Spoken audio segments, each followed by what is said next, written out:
What's up, guys? Welcome back to the garage. I'm here to talk to you about horror. Yet again.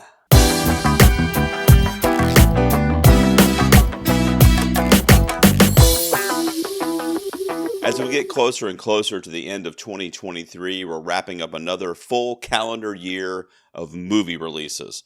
Now, my partner and I on the main podcast are going to be doing our top 5 movies of 2023. Will any of these horror movies fall into my blanket umbrella for best movies of the year? We'll have to wait and see. That podcast will drop in the second or third week of January. On this video, I'm going to give you my 5 personal favorite horror movies that were released this year. All right, first up, I want to talk about a few honorable mentions that didn't quite crack the top 5. How about Brandon Cronenberg's Infinity Pool? A movie that is like a psychological thriller with horrific elements spread throughout this movie. A batshit crazy off-the-wall performance from Mia Goth. Another one I'm going to give a shout out to is a movie I saw all the way back in January, and it stayed in my top 25 or so really until the last month or two. And then all these other movies started to compound on top of each other. But it's Megan, the crazy movie that expands the possessed doll universe, if you will. And it was an internet phenomenon. It took over the world in the first quarter of 2023. It is a schlocky, campy, self-aware film that is just as funny as it was scary. And then the last movie that I want to give a shout out to in the honorable mentions before we get into my top 5 is a alien invasion film that was a Hulu original called No One Will Save You. A film starring Caitlin Dever in the title role in a virtually dialogue-free performance. There's some flashback scenes where she does have conversations with people, and the star of the film, aside from Dever, is the tension that is created with these aliens in her town, in her home. So it's an alien invasion film, and it's a home invasion film. All right, guys, speaking of Hulu, this is another one that you can stream on Hulu right now as we get into my top 5.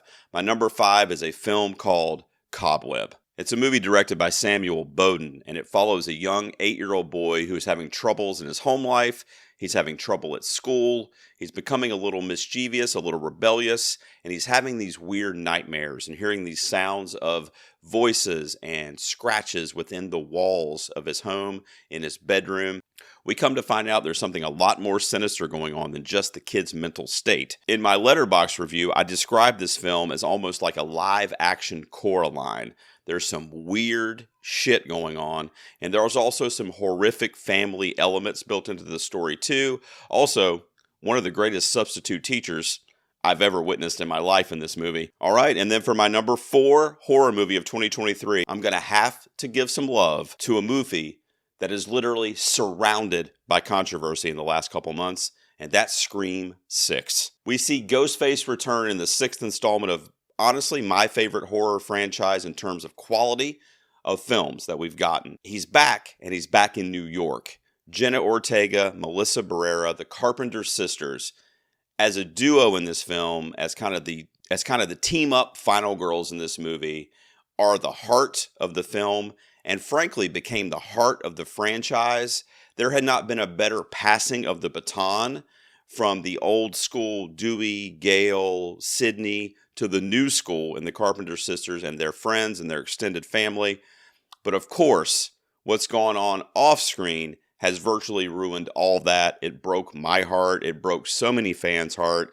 I don't know what is in the future for Scream, but nevertheless, I'm making my list of my favorite and most enjoyable horror movies this year. I'm obviously biased as Ghostface, and Scream is my favorite franchise. Also to know that it's the last time we're going to see that portrayal from Melissa Barrera and Jenna Ortega in a Scream movie makes it all that more special on rewatches. Scream 6, my number 4. My number 3 is a film that was a bit divisive, not only in the critical community, but also, frankly, in the horror community. But I loved it, and I loved it because of my attachment to this franchise, which is ironic because a lot of people that kind of spoke against it didn't like it because of their attachment to the franchise. Of course, I'm talking about Lee Cronin's Evil Dead Rise. This is a movie that hooked me in right away in the first 5 minutes.